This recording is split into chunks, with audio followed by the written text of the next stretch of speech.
আমাদের দলের পক্ষ থেকে আগামী দিনের পুরো শিক্ষা ব্যবস্থাটাকে সেভাবে গড়ে তুলতে, সাজিয়ে তুলতে।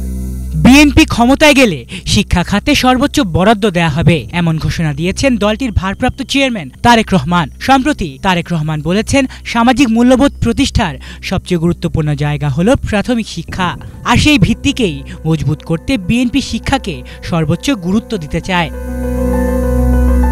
শিক্ষার্থীদের উদ্দেশ্যে তারেক রহমান বলেন, যে হাদিসে ভালো তাকে, যে কেরাতে ভালো তাকে, যে খেলায় ভালো তাকে, কিংবা যে অঙ্কে ভালো তাকে, প্রত্যেককে তার নিজের যোগ্যতা ও প্রতিভা অনুযায়ী বিকশিত করাই বিএনপির লক্ষ্য।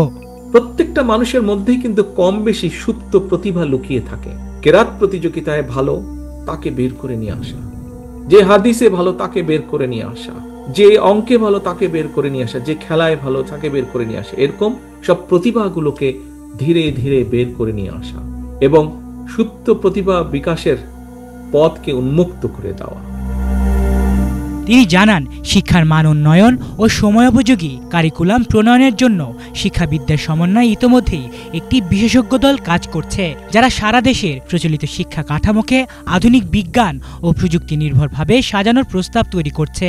তারেক রহমান বলেন, বিএনপি ক্ষমতায় গেলে শিক্ষার বিনিয়োগই হবে সবচেয়ে বড় অগ্রাধিকার, কারণ রাষ্ট্রের উন্নয়ন ও নিরাপত্তার জন্য প্রয়োজন উপযুক্ত শিক্ষা ব্যবস্থা। তিনি আরও বলেন, বিএনপি এমন একটি নিরাপদ রাষ্ট্র ও নিরাপদ ক্যাম্পাস গড়তে চায়, যেখানে শিক্ষার্থীরা ভয়মুক্ত পরিবেশে পড়াশোনা করতে পারবে।